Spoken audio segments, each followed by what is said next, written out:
Hey, I'm Ryan. I'm Gina. And we want to welcome you to our episode today, and we're actually in a different location. We actually took a trip up to Flagstaff and wanted to shoot an episode while we're up here. Last episode, we talked about our struggles. We really were just in a vulnerable place, hoping that it did encourage you guys to look within and to just come to this realization that we all carry a vice in our life, and just to be honest about it, to really own where you're at, and we had to own where we were at. And so in that episode, we talked a little bit about that realization of when we had to realize that our struggles were separate from each other, and it was no longer this blame game, or it wasn't this... We played the blame game pretty well, and quite a bit. That's true. And so we got pretty good at blaming more each than other. Blame. It was ugly. Actually, it was we went through a lot of anger, resentment, trust was broken. Yeah. And those things come with the territory. Yeah. And I think that's where it really does separate us. Who's ready for this? Like, we are never ready for life to just be thrown at us. Yeah. There's never a perfect time for life to just throw its ugliness at you. Yeah. And so one moment, yeah, things could change just like that. Absolutely. And so what are you going to do in those situations? There's no manual to life. And so you just have to really come in with the mindset of, okay, this is going to get ugly and things get worse before they get better. Yeah. And we've come to know that. So yeah, it was no longer a blame game, with us, but we played that very well. Right. And even if you're not in a marriage per se, it's like we fall into these traps of, if it's not blaming in a marriage, it's blaming an outside source of like your childhood or your parents or your boss, your job, anything. Seriously. So, it could be anything that's exterior, and we talked about that last episode. Yeah. And so we just wanted to just share like those traps we could get wrapped up in, which we did. And we still honestly are in that process too. It's that's just what happens when you come to understand life. And it is a daily struggle, or a daily battle that you have to face and to fight each and every day. It's not something that you go, all right, I won that victory yesterday, so I don't have to ever face that again. Right. No, it's, hey, I won today. Tomorrow, I'm going to go to sleep tonight. Tomorrow when I wake up, I'm going to have to win that day as well. Right. And you just have that mindset, just win today. And tomorrow, you worry about tomorrow whenever it comes, but you win that day whenever it comes. So and sometimes it's winning minute by minute. Yeah, sometimes sometimes it is hour by hour, minute by minute, second by second, and Seriously. It's just, all right, I won the battle right now. All right. Yeah. Good job.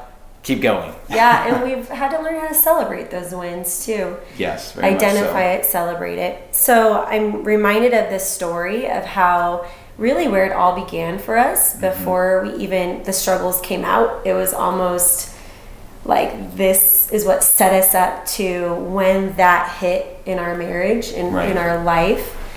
I just go back to this moment. It's like one of those anchored moments for me. Right. And it was a year after we had lost Annabelle. Right. And I just remember getting so angry with you because I was thinking, you haven't even talked about her. You haven't even acknowledged. It's been a year now. Haven't even brought it up. Just haven't even brought it up. And here I am just like, wow, our life looks so different a year ago.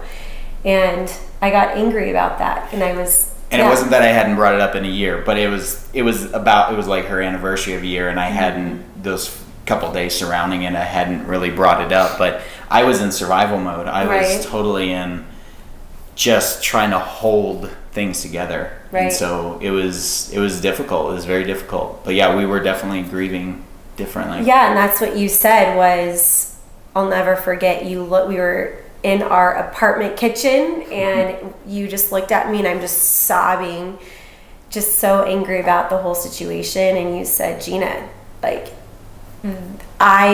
just because I haven't talked about her or haven't said about her name today we grieve differently. It doesn't mean that I'm not hurting. I'm hurting. There's not one day that goes by where I don't think about all that we've just been through. And in that moment, I just realized when you said we grieve differently, I was like, that light bulb just went on for me and said, wow, this is so much not about how I'm looking to you to solve every problem or to read my mind at times. And I really had to get away from that. And I was like, I never thought about it that way, that your grieving is going to look different than mine, and mine is going to look different than yours. And it was clear. And this is the thing about loss, or really just any kind of significant change that happens in our lives as just humans.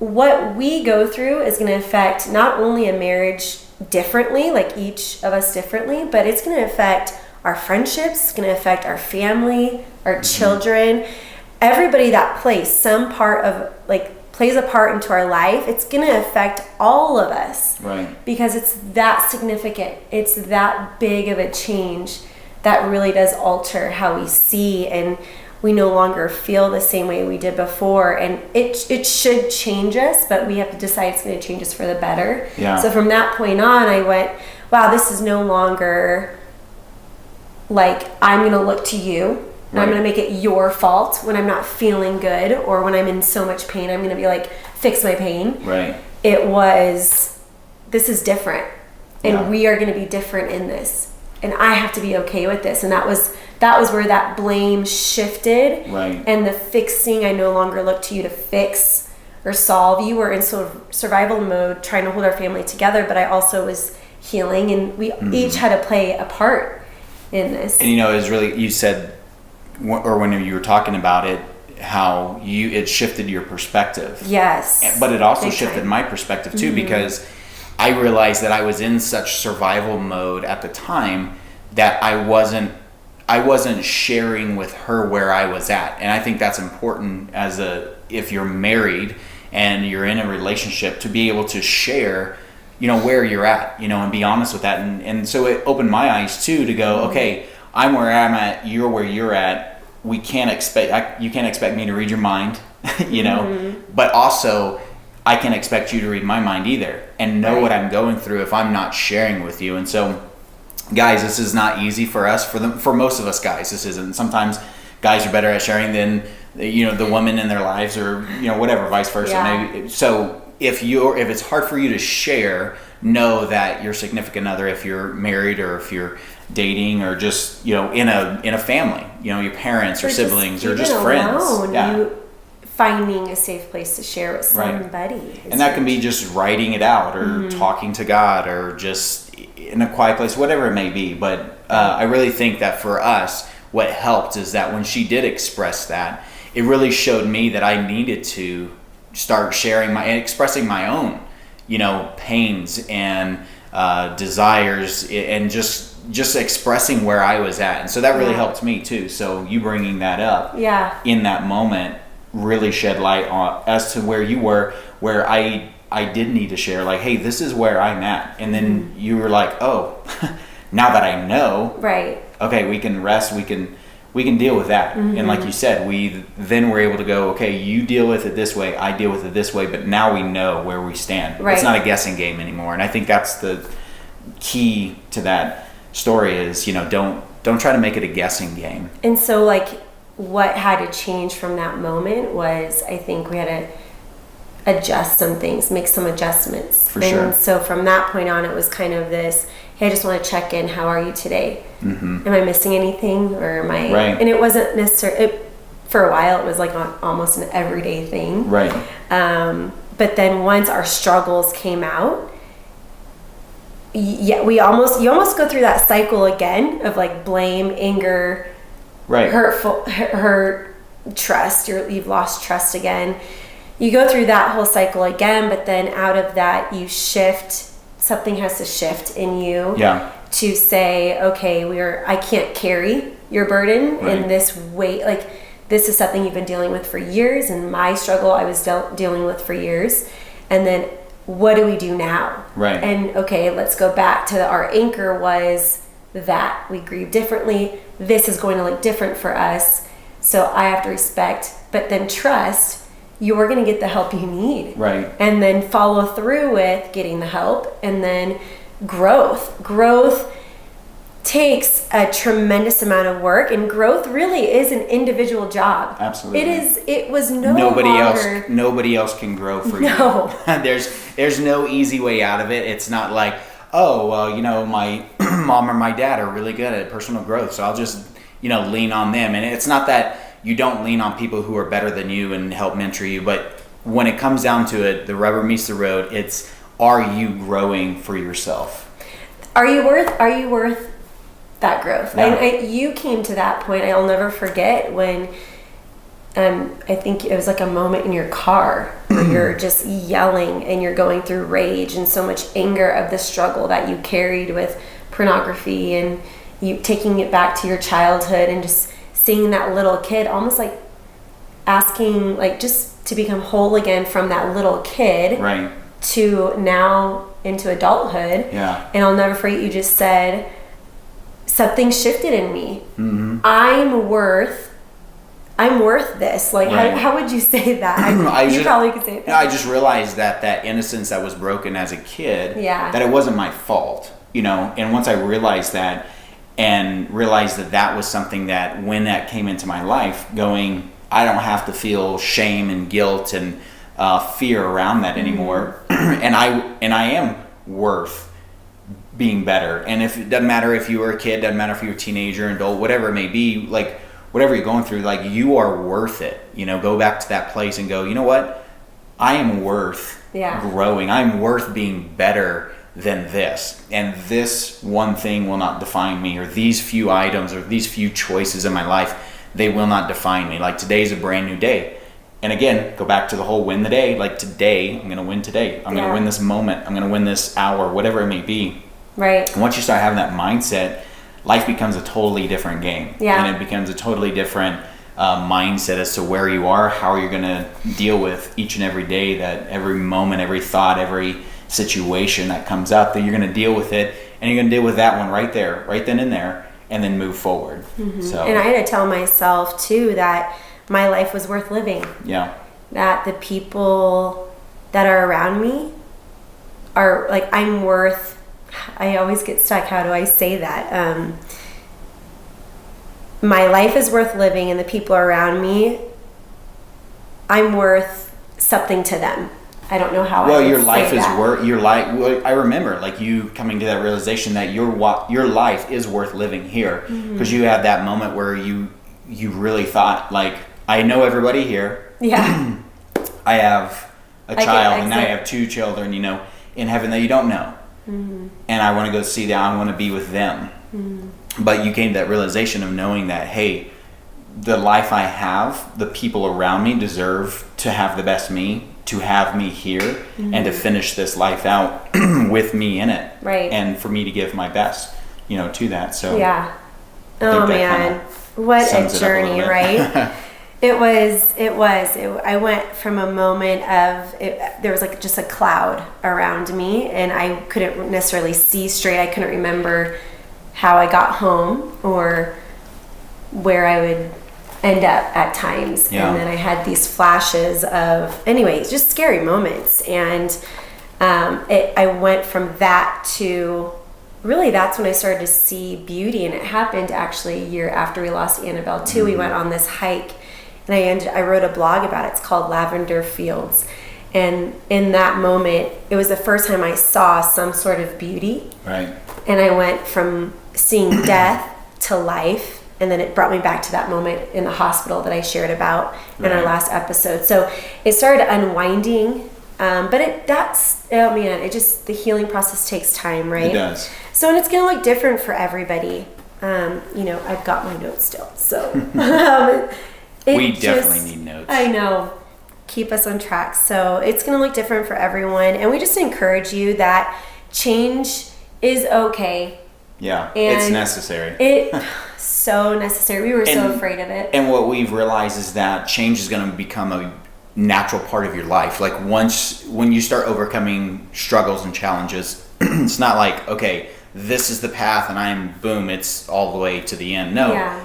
Number one, they're to us, we go, there is no end, there's no destination. This is a complete journey. Life is a journey. And so you're not going to just all of a sudden arrive. Yeah. But know that there are going to be changes. If you're thinking about like a journey on, or a really climbing a mountain or a hike or whatever, you're going to have like switchbacks. If you're climbing a really steep mountain, you're going to be going back and forth. So you're changing directions, you're changing elevations, going up, going down, sometimes back up, and all around. And so it's not a matter of, okay, I'm just beelining it to the top. That's not how life is. Life is going to be a constant series of changes. And how comfortable are you in making those changes, in being comfortable in being uncomfortable? I know that sounds backwards, but you really have to, you have to get comfortable in those changes. Totally. And going, okay, I'm getting settled in this, but I realize something inside of me, that voice inside is saying, hey, we need to make some changes. You need to continue to grow. And that's the thing, is like growth is just a series of constant changes in your life. For me, it was perfectionism. Yeah. And so I so desired, like, okay, when this is over, I'll be able to breathe again. You'll be perfect and whole. Yeah. Well, wholeness is real. No, that's what you felt like. You thought if you could reach perfection, you'd be whole. Yeah. And that's not the case. Yeah, for sure. I see what you're saying. Yes. So I had to literally crush that word in my mind. Mm-hmm. It's not this perfect. I'm no longer seeking a perfect marriage. And how much of that is for reals in our life? I mean, dang, like we're scrolling through social media and we're seeing highlight reels, and it's a false world. Yeah. And I encourage you, if you ever so desire, which I did it recently, just take a break from social media, you feel a detachment going, wow, that was such a false world. And it's okay to take breaks from that. But sometimes those are the necessary changes that we have to make. For sure. Kind of back off from a friendship, kind of back off from a certain environment. And those things are okay. You have permission to do that. Give yourself the permission to. So start making those little subtle changes. For me, it was perfectionism. Oh my gosh, I'm no longer seeking a perfect marriage. I'm not going to look. I remember going to the grocery store and I would see, my eyes were I'm like looking everywhere. It looked like little antennas, like and then I channel into like a couple, and it'd be like an older couple, and I would see them and think, oh, there's a story behind them. Yeah. And I wonder what wisdom they would have to share, and I wonder all that they've been through. And I started looking at old age as different. It was just so different for me. And so it was no longer of, I have a story to tell. Mm-hmm. And at my old age, I'm going to have some things to share. For sure. And I still want this to be part of my story. I still want my husband and my kids and my family to be part of the struggle and the fight that we had to, the war, that the battlefield that we had to war against, right, to come full circle. And so perfectionism was really, and I still have to remind myself of this. Yeah, it's every day where it's you want it yesterday, so therefore it's done for the rest of your life. No one's grass is greener on the other side. Mm-hmm. The grass is always greener where you water it. Right. So it's not on the other side of the fence. Yeah, and getting to like knowing yourself. Like, what is it that you do struggle with, and becoming honest and owning that. So I think we want to close out with that. Ask you guys 2 questions, and we want to encourage you to take time to write it down this week. Take time for yourself. And so the 2 questions are, what do you want? And what changes are you willing to make? What do you really want? What do you want? That's a good question. I mean, it is a great question. When you really sit and think about it. I'll be honest. I have the hardest time answering this damn question. Sometimes I hate it. Like, I'll be honest. Let's just be honest here. I hate that question sometimes. Mm-hmm. Even now, I'm like, what do you want? I don't know. I'm a dude. I don't know. I really don't know. Like, guys, come on, let's be honest. Like, food, water, sex, probably could be just about every day. We'll be like, all right. Yeah. Okay, maybe not sex every day, but all right, guys, maybe every day. But let's be honest. Like, for us, really, what do you want? Like, it's not just the basic necessities. I'm I'm making light of the situation. But seriously, this is a very hard question for me to answer. And it's hard for me. One of the things we're going to tell you to do is take 5 or 15 minutes to just be quiet. That is hard for me. I don't like to be, my brain is going constantly. My body is always like, I was never diagnosed with ADD. I don't think I was ever that, but I always have to be going. Yeah. I'll literally, if I sit here too long, I'll be like, I'm bored, I'm going to go to sleep. That's just, my body's like, oh, you're not doing anything? Well, then let's get some rest, let's go to sleep. But for me to just sit quiet, I've had to really work at that. So when we tell you in a minute to take 5 minutes, I'm not kidding. 5 minutes for me is like an eternity to sit in quiet. It's not in a quiet time, that quiet zone to be like. Well, and here's the thing is it's hard for me in a different sense too. I've defined what I like to do. Yes. So I like a good atmosphere. Mm-hmm. So me being quiet, I will go take a walk. Or it doesn't mean I'm sitting in my closet. Right. Or sometimes it's for me music. Yeah. I put on either really peaceful, calming music, but I think that's or where worship we get music. Confused when we hear so it's not that. you don't have to sit in silence. Maybe the silence is good. You have to. Maybe that's where you need to be. But what I wanted to just stress is that It's it's difficult for you, it's difficult for me too. So you're not alone. And you can't use that as an excuse. It's not an excuse. There's no more excuses allowed from this point on if you want change and growth. And that's what I loved, is that I had to look at myself and go, yeah, this is hard. You better do the work. You have to do the work. So I have to force myself to do that. But I've gotten better at saying, okay, what do I want?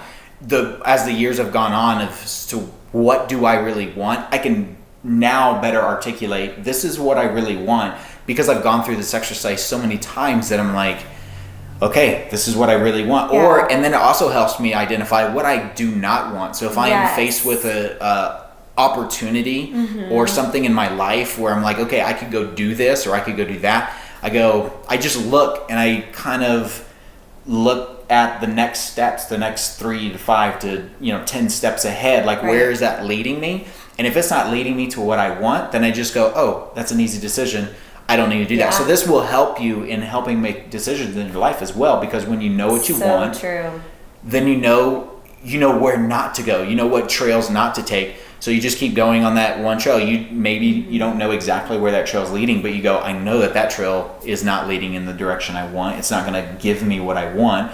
So therefore, I'm not going to worry about that. Yeah, and it identifies the changes you have to start making. Yeah. Too. So what do you want? Oh, that means I have to start changing. Yeah, which leads right into the next question. What changes are you willing to make? Yeah. What are you willing to do to get off your ass and do the work and make it happen? Yeah, it takes sacrifice and it takes little by little. And so really celebrate those little moments that take place. So I think that's about it, guys. Yeah. So take that 5 or 15 minutes or whatever you need. It could be 5 minutes. It could be 50 minutes. Some people are going to be at different stages in this exercise. Go, I so needed that. Oh, and we wanted to encourage you to share those 5 to 50, what happened? What were those 2 questions? What did that do for you?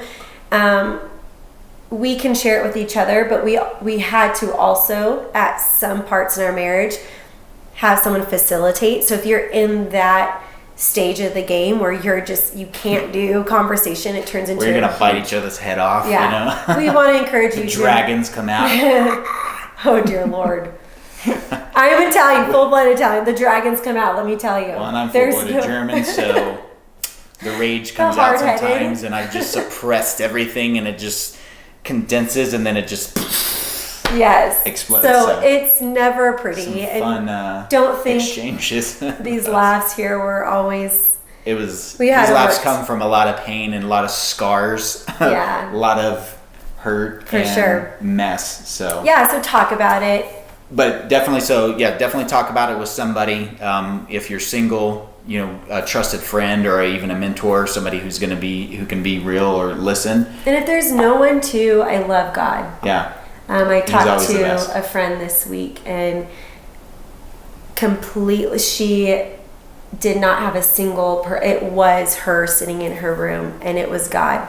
And man, I love her story. And you know anyway, what? I maybe think at one time I could share it there you go. later on. But I think also is writing it down. It's important to write it down. Yeah. And here's the thing. I just found something that I wrote down 3 years ago Oh, that I I know. totally forgot about, and I Yeah. won't share it right now as to what it was. But it was just a reminder of where we've come from, and it was. I wrote down what was on my heart at that time and completely forgot about it. And I was going through some different notes on my phone and found it. And I was like, Gina, look at this. And I had shared it with her. And it was a perfect, like, where we were at to where we are now. I mean, it was such a beautiful... It was almost like you wrote your desire of what you wanted to see in your... What you wanted. Yeah. And then here we were... What was it? 3 years later. 3 years ago. A little over 3 years ago. And so that's, again... to be able to That's go back the and beauty in reminisce that. and see where you've come from. Because a lot of times we get lost in the forest of like, have I even gone anywhere? And then you all of a sudden something like that. And it was kind of that one of those moments, you know, it was like, you go, man, does this even work? Have I even been doing anything? What is the fruit from it? And then I saw that and I was like, wow, I wrote that in where we were in that place a little over 3 years ago. To see us now, I'm like, I mean, it's coming to fruition. It's starting to work its way out in that direction. So anyways. We hope this helped you guys. Subscribe, comment, engage with us. Share. You could find us on our my website, ginadomeyer.com, and contact us from there. And always remember, until again, you are not alone.